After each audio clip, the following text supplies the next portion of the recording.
Namaste. This talk will cover chapter 12 of the Stri Dharma Paddhatih, and it is titled Goseva. This chapter has around 15 verses dedicated to serving the divine Gomata in one's own home. In a book on Stri Dharma,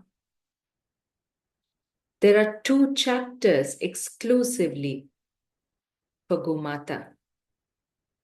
That tells us a lot about how important a practice this is, especially for women. Having cows in one's home is not the same as having another pet.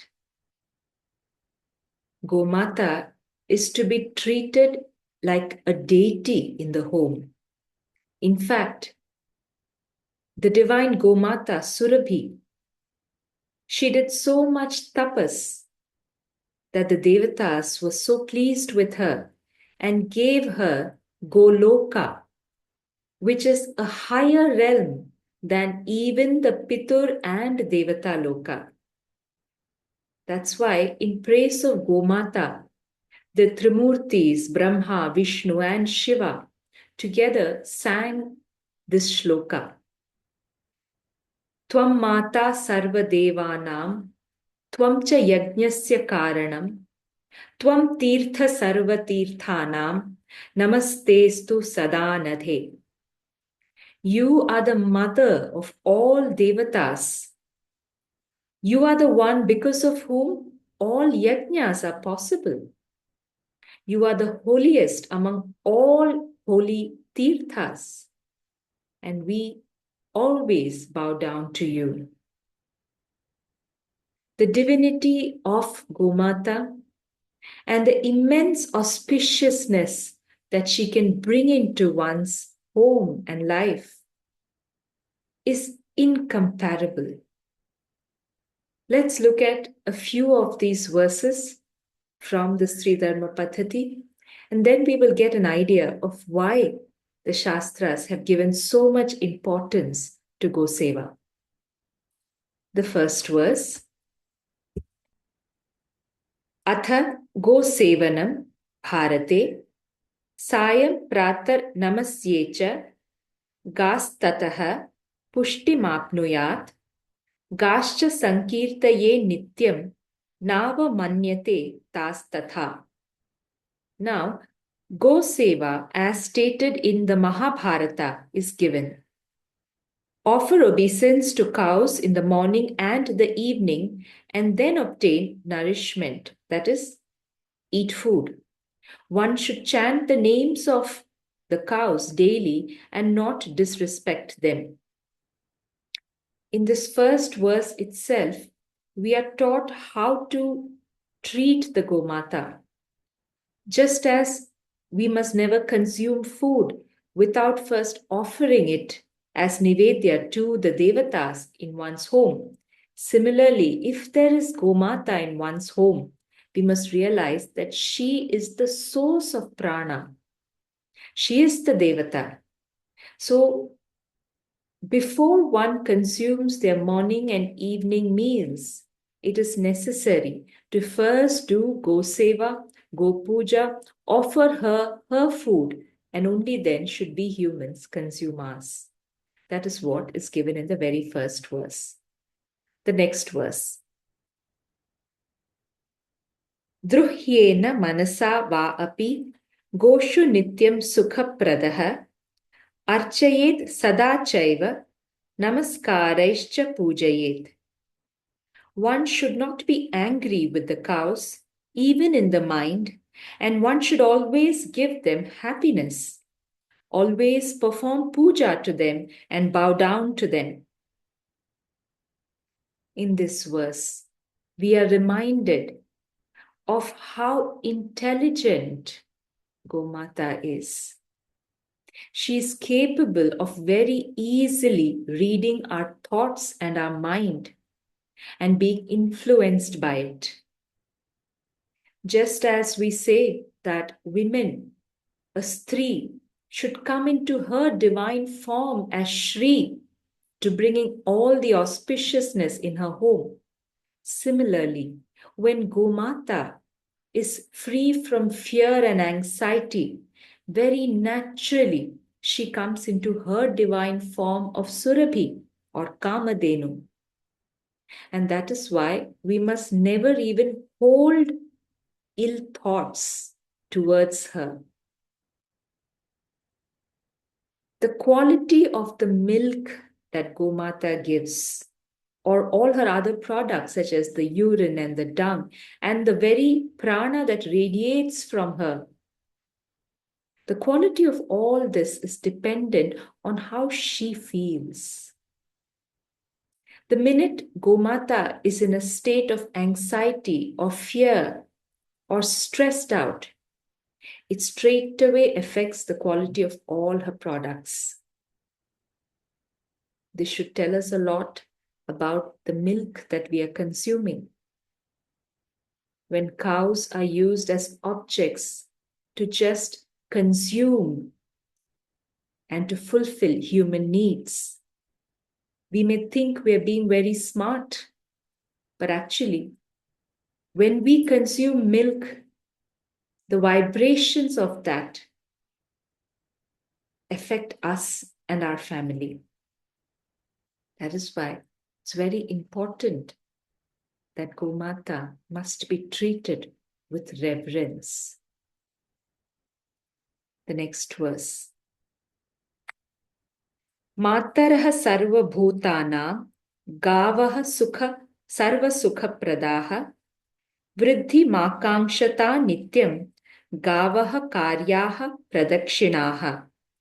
Cows are mothers for all beings, and they can bestow all forms of happiness. One who desires abundance in life, that is fulfillment of all desires, should do pradakshina, that is a circumambulation of cows daily.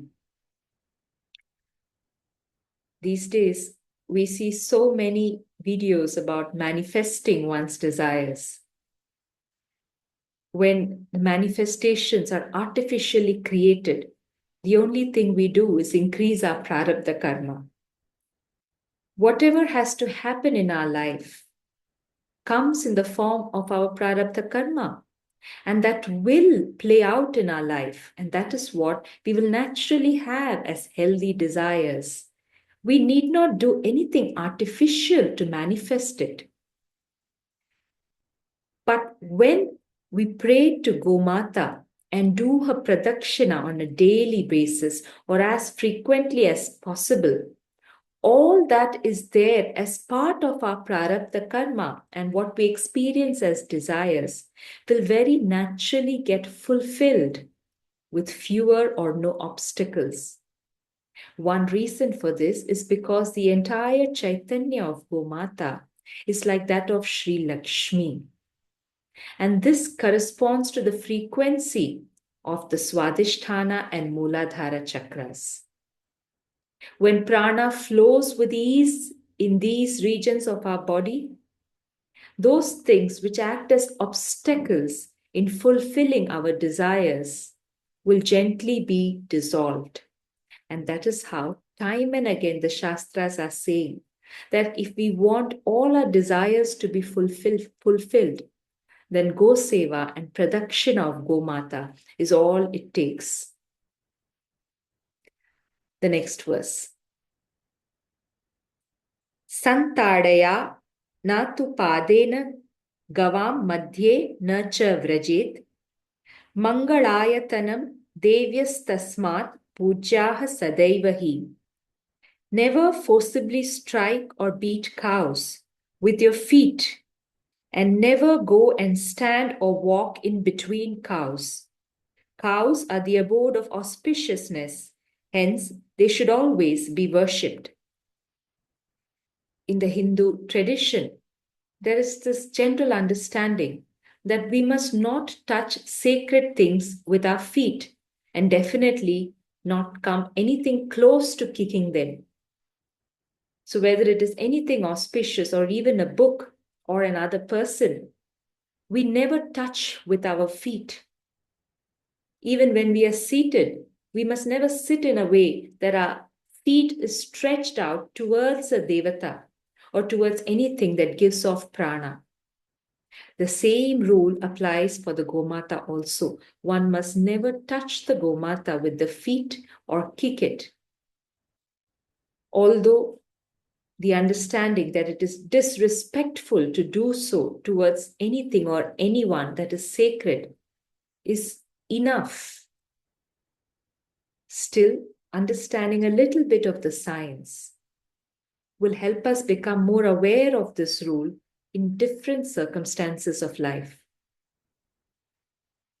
In the soles of the feet also, there are minor chakras and marmas which can receive prana. If we touch things that radiate prana with our feet, then prana enters to the leg and then it travels upwards. But this would be in the opposite direction of prana, which is natural to the lower part of the body as apana. In the lower part of the body, prana must travel downwards and not upwards. That's why we must never receive prana from the feet. Prana must be received from the top part of the body, from the marmas and chakras in the head and the heart. And that's why we must bow down in front of anything that is capable of radiating prana so that we receive it from top and the prana comes downwards, which is in accordance with the natural flow of prana in the body. The other thing mentioned here is that one must not stand between cows.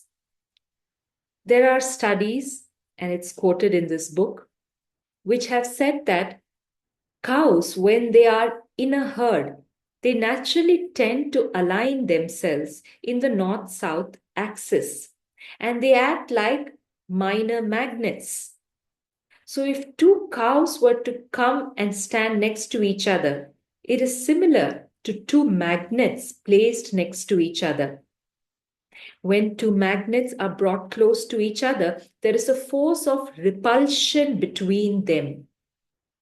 Any human standing in this field, because of this force of repulsion, will be drained of their prana.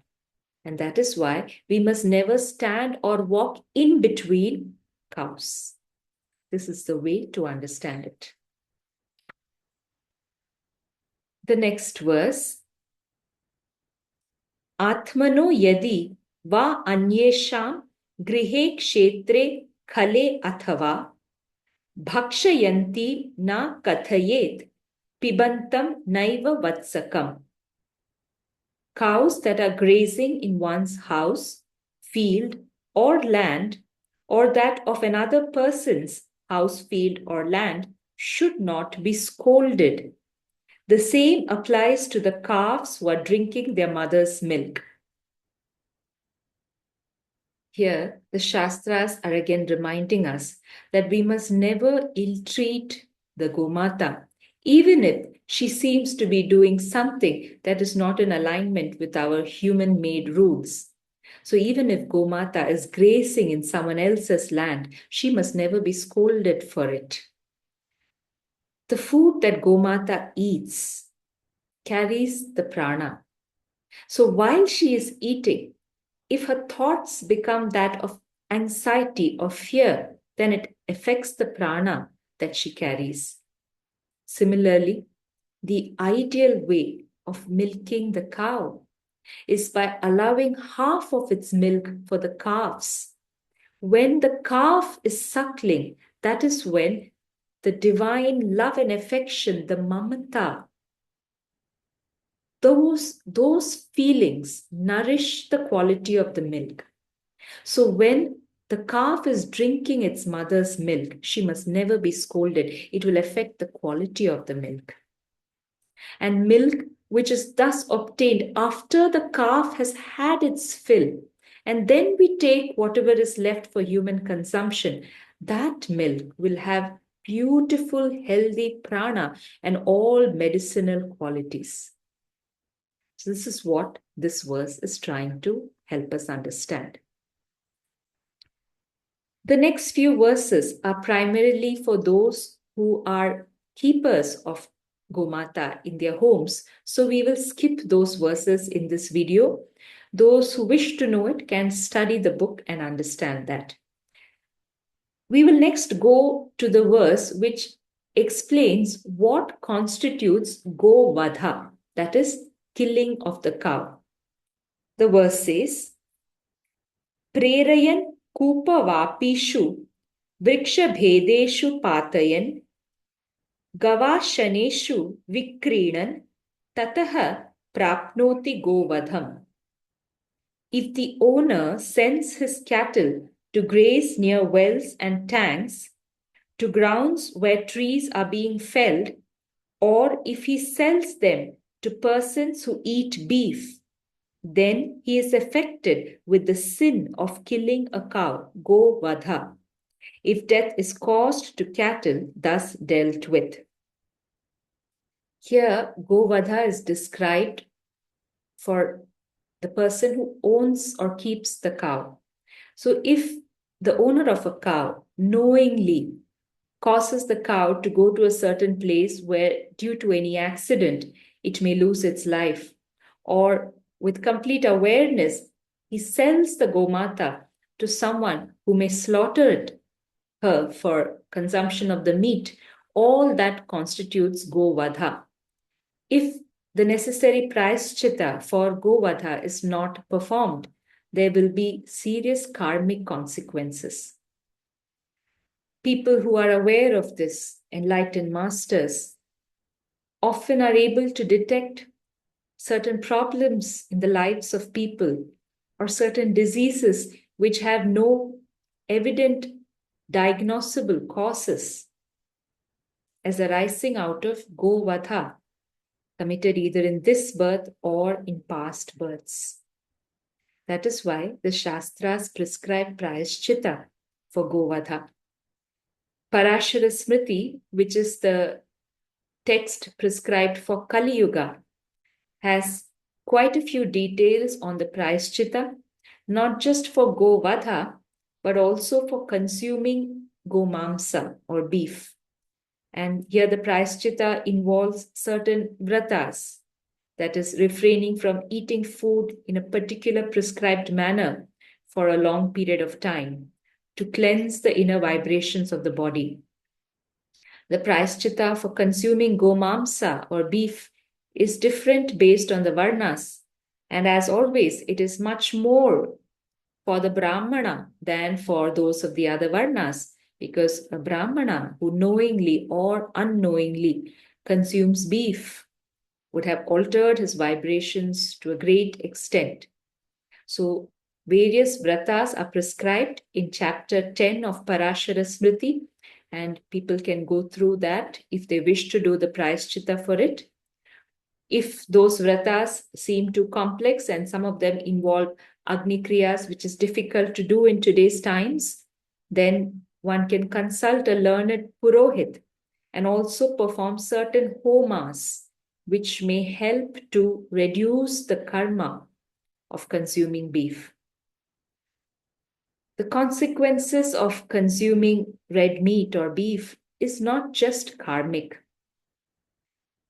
There are plenty of studies available, and some are quoted in this book, including in the earlier chapter 7, of how red meat drastically increases the chances of colon and intestinal cancer. Even WHO had stated this at one point. While people may not like to follow this for religious reasons, if we simply look at the data of the prevalence of colon cancer, stomach cancer, intestinal cancer in states that consume beef versus states that do not consume meat, the evidence is very, very obvious. One of the reasons for this is probably because the Gomata, in her divine form, all the food that she consumes, the toxins from that food is absorbed and taken up by specific bacteria that resides in the flesh of Gomata. So even if she is consuming substances that are very obviously toxic, those toxins are retained in her flesh. And what she gives out as dung or urine or milk has the purified, filtered essence of the food that she has consumed. When we consume the flesh of the cow, we are directly taking in those toxins.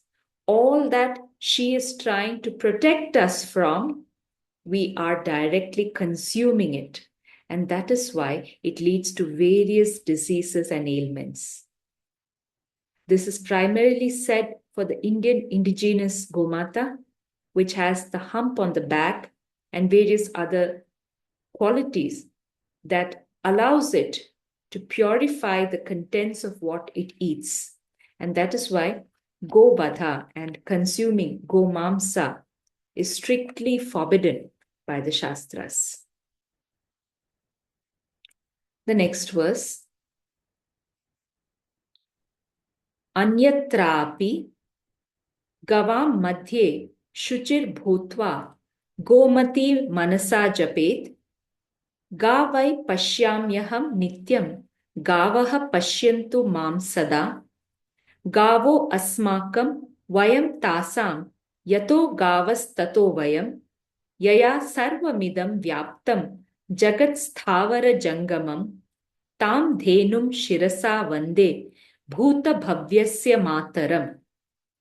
In another place, it is written, one should be clean, stand amidst cows, and mentally chant the Gomati, a mantra for obtaining blessings from cows. May I see cows every day, and may the cows always look upon me. Cows belong to us, we belong to cows, and we are where the cows are. That is, we exist because of cows. I bow and pay my respects to Gomata, the mother of the past and future, by whom all this movable and immovable world is pervaded. The Gomati mantra, by being stated in the Stri Dharma, can be understood as something that women also can utter while doing the Go Puja. We have released a short video clip on the stepwise process of doing the Go Puja by women, and that video can be watched for details of how to go about doing the Go Puja. The reason we are giving so much importance to Gomata, that even the Devatas worship her, is because she is the source of sustenance of life. After the mother's milk, we are all nourished by the milk of the cows. All the rituals of the Devatas, which require offerings of ghee or milk or curd, it is possible only because of the Gomata. Similarly, if an agricultural land is barren, the only way, natural way of reviving it is from the urine and the dung of the Desi Gomata. That is why life used to revolve around her. She was a center of agriculture. She was a center of every human's life. And the Gomati mantra is one of those beautiful things that we can chant every day to Gomata to receive her blessings and auspiciousness. The few concluding verses. Sayam pratar namasyecha gastatah pushtimapnuyat. One should offer obeisances to the cows in the evening and morning and then obtain nourishment. This is a repetition of the very first verse. So even after the morning rituals, in the evening again, the similar rituals are followed. And here also, food must first be given to the Gomata before we consume our food. Evam ratro diva chapi sameshu vishameshu cha mahabhayeshu cha naraha kirtayan muchyate bhayat. Thus, One who chants the glory of cows day and night, in good times and bad times, will be relieved of great fears. It is well known among farmers who keep cows that cows absorb so many negativities on behalf of its owners. So if anything inauspicious were to happen to the owner, the Gomata, out of her divine ability and her kindness, absorbs it in her body and spares the owner from going through that. So many people who have Gomatas will tell so many stories of actual incidents where the Gomata has taken on diseases and problems that would have happened to some member of the family, sparing the human and going through suffering herself. Such is the compassion of Gomata. And here we are told again that if every day we worship Gomata in good times and in bad times, we will be relieved of all the great fears and all the inauspicious things that might happen because of our karma. The last verses talk about the desires that will be fulfilled through the worship of Gomata. Putra kamascha labhate putram dhanamathapi va priti kamacha bhartaram sarva kamanscha manavaha. Those who desire children will beget children. Those who wish for wealth will get that. Women who desire love will find a husband. Everybody will be blessed with what they desire. Goshu bhaktischa labhate yadyadichhati manavaha striyo api bhaktya ya goshu tascha kamamavapnuyuhu na kinchit durlabham chaiva gavam bhaktasya bharata iti. The one who has devotion towards the cow will receive all that he desires. Women who are devoted to cows will also have their desires fulfilled. There is nothing unattainable for those who are devoted to cows. If we pay attention, all the desires that are stated here, and in general, desires of the material world, are all qualities related to the healthy functioning of the lower chakras. When Muladhara functions well, we are able to work. When Swadhisthana functions well, fertility and reproductive health and marriage becomes a possibility. That is why, since ages and even today, it is well known that if someone is struggling for these basics in life, creation of wealth, maintenance of wealth, marriage, progeny, all that can be fulfilled by doing the daily puja and pradakshina of Gomata. She has that ability to fulfill the desires, to cleanse our prana, and nourish us in so many ways and at so many levels. Gomata is never to be thought of as another pet animal in the home. She is the mother of the Devatas. We must keep this in mind when we approach her and have that attitude of reverence towards her. Her compassion and her blessings is unimaginable. We can only know it through our experience. Shri Matre Namaha.